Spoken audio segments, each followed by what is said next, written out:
కేసీఆర్ గారి కూతురు కవిత కొత్త పార్టీ పెట్టిందట. నేనేమో అమెరికాలో చాలా బిజీగా ఉన్నాను. ఇరాన్ యుద్ధం ఆపకపోతే 850 కోట్ల ప్రజలు నష్టపోతారు 200 దేశాల్లోని. రాత్రి పగలు ట్రంప్ గారితో, స్పీకర్ మైక్ జాన్సన్స్తో, లీడర్స్ అందరితో చర్చలు జరిపిస్తున్నాను. ఈ లోపున మన తెలుగు రాష్ట్రాలను సర్వనాశనం చేయడానికి అనేక మంది ఇంతకుముందు ఎలా పార్టీలు పెట్టారో అలాగే తెలంగాణను సర్వనాశనం చేయడానికి కవిత ఇంకొక పార్టీ పెట్టింది. ఎవరు పెట్టించారు, ఎందుకు పెట్టించారు అవన్నీ మీకు తెలుసు. అందుకే 1000 మంది ఎక్స్ఎమ్మెల్యేలు, ఎక్స్ఎంపీలు, ఎక్స్ మినిస్టర్లు ఒక్కరు కూడా జాయిన్ అవ్వలేదు. కేవలం తండ్రితో ఉన్న గొడవ. అప్పుడే చెప్పారు కేసీఆర్ గారు 2008లోనే. కవిత నా చారిటీ సిటీకి వచ్చినప్పుడు, సార్ మీరు 10 కోట్లు అడిగితే 15 కోట్లు ఇస్తానన్నా. కవిత అడుగుతుంది ఎంత ఇమ్మంటారంటే, కవిత నమ్మొద్దు, ఏమీ డబ్బులు ఇవ్వద్దు అని. కేవలం అన్నతో ఉన్న గొడవలతో తండ్రి సెటిల్ చేయకపోతే లక్షల కోట్లు ఆస్తి కొరకు, ఎందుకంటే కేసీఆర్ గారు తెలంగాణ ఏర్పడినప్పుడు 1,40,000 కోట్లు మిగిలింది. ఆయన 10 సంవత్సరాలు వెళ్ళినప్పుడు 25 లక్షల కోట్లు దాదాపు బడ్జెట్. ఆ తర్వాత 8 లక్షల కోట్లు అప్పు. అంటే 33 ప్లస్ దాదాపు 35 లక్షల కోట్లు. ఎన్ని లక్షల కోట్లు మిగిలింది? తనకి ఎన్ని లక్షల కోట్లు ఇవ్వాలి? నాకెందుకు సీఎం పోస్ట్ ఇవ్వరు? నా దగ్గర 1000 కోట్లు ఉన్నాయి, నేను ఖర్చు పెడతాను అని ఇప్పుడు కోట్ల రూపాయలు ఖర్చు పెట్టి ఫ్రంట్ పేజీలో న్యూస్లో వేయించుకొని, మన బీసీ అంటే నేను బీసీగా మాట్లాడుతున్నాను, మన కాపులు, నేను కాపుగా మాట్లాడుతున్నాను, ఎస్సీ మన ఎస్సీ, ఎందుకంటే నేను ఎస్సీ దళితుల అమ్మాయిని పెళ్లి చేసుకున్నాను కనుక కులాలకు, మతాలకు, ప్రాంతాలకు అతీతంగా నేను సేవ చేశాను కాబట్టి మనల్ని మోసం చేయడానికి మరలా కవితని దించారు. 80 సంవత్సరాలు మన బీసీల్లో ఒక్కడు ముఖ్యమంత్రి అయ్యాడా? 60% ఉన్నా. మన కాపుల్లో ఒక్కడిని ముఖ్యమంత్రి చేశారా? 27% ఉన్నా.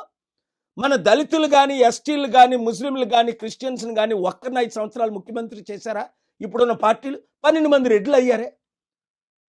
3% ఉన్న వాళ్ళు 3 అయ్యారే. మనల్ని అవ్వనెవరు?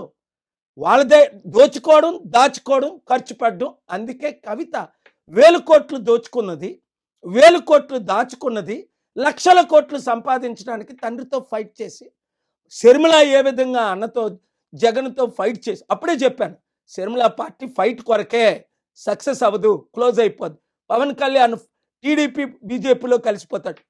చిరంజీవి కంప్లీట్గా కాంగ్రెస్ పెట్టిన పార్టీ కాంగ్రెస్లో విలీనం అవుతాడని 2008లో నేను చెప్పలేదా? 2011లో ఆయన విలీనం అయిపోలేదా ఎంపీ తీసుకొని? ఇంకెన్నిసార్లు మోసపోతారు? మంచి వారికి అవకాశం ఇవ్వలేదా కోదండరాం లాంటి వాళ్ళకి? కనుక ఈ ఇప్పుడున్న 2-3 కులాలే కదా 80 సంవత్సరాలు మన తెలుగు రాష్ట్రాలు వెళ్తున్నాయి. ఈరోజు తెలంగాణ అప్పు 10-12 లక్షల కోట్లు, ఆంధ్ర అప్పు 13 లక్షల కోట్లు. అప్పులు ఎలా తీర్చుతారని అడిగితే కవిత అంటది 1,00,000 కోట్లు మిగిలి ఉన్నాయట. అంటే ఆవిడ కనీసం ఏబిసిడీలు కూడా తెలియదు. 1,00,000 కోట్లు మిగలలేదు. సంవత్సరానికి ఇప్పుడు తెలంగాణ గవర్నమెంట్ అప్పు చేస్తుంది 1,00,000 కోట్లు దాటి. వడ్డీ దాదాపు 50,000 కోట్లు. ఆదాయం కేవలం 2 లక్షల కోట్లే. అర్థం చేసుకోండి. వీళ్ళ వలన, కవిత వలన ఎవ్వరికి ఒరిగేది ఏమీ లేదు. కేవలం తన ఫైట్ కొరకు. BC, SC, ST, Christian, Muslims అందరూ ఏకము కండి గద్దరన్న చేరిన Praja Shanti party. Chief secretary Danamayya గారు Mala, IAS chief secretary Rosaiah గారు మాదిగ. కులాలను పక్కకు పెట్టి రండి పాల్గారితో చేరుదామని మన ప్రజాశాంతి పార్టీలో చేరారు. రిటైర్డ్ డీజీపీ సాంగ్లియానా గారు ఇప్పుడు కూడా బ్రతికే ఉన్నారు. ఇలాంటి 100 మంది గద్దరన్న లాంటి వారు ఎందుకు చేరారు? నేను ఒక్కడనే అభివృద్ధి చేయగలను, అప్పులు తీర్చగలను, కంపెనీలు తీసుకొచ్చాను, కంపెనీలు తీసుకురాగలను, ఎకానమీని డబుల్ చేయగలను. ప్రపంచంలో ఉన్న నాయకులందరూ నాకు తెలుసు, బిజినెస్ లీడర్స్ అందరూ తెలుసు. ఇప్పుడు వరకు 100 కంపెనీలు తీసుకొచ్చాను, అప్పుడు చెప్పుకోలేదు, ఇప్పుడు చెప్తున్నాను. ఎందుకు అంటే మన రాష్ట్రాలు బాగుపడాలి, మన దేశం బాగుపడాలి. చైనా జీడిపి 22 ట్రిలియన్కి వెళ్ళిపోయింది 37 సంవత్సరాల కిందట. మనం ఈక్వల్ జీడిపి మంది కూడా, చైనాది కూడా సేమ్ జీడిపి ఆల్మోస్ట్. ఈరోజు మనం అడుక్కుంటే డబ్బులు ఇచ్చిన వాళ్ళు లేరు. కనుక యూత్ 60 లక్షలు ఉద్యోగాలు ఇస్తానంటది, 6 లక్షలు. దానికి ఏముంది? దానికైనా విలువ ఉందా? కేసీఆర్ గారు 100 మాట్లాడలేదా? రేవంత్ రెడ్డి 100 వాగ్దానాలు చేయలేదా? మోదీ గారు డాలర్ని రూపాయిని ఈక్వల్ చేసేస్తాననలేదా? 56 రూపాయలు ఉన్నప్పుడు ఇప్పుడు అదే డాలర్ 96 రూపాయలు అయింది. వీళ్ళని నమ్మి మీరు మోసపోతారా? మన బీసీ, ఎస్సీ, ఎస్టీ, క్రిస్టియన్, ముస్లింలు అందరూ ఏకం అవుదామా? మీరే నిర్ణయం తీసుకోండి. మోసపోతారా?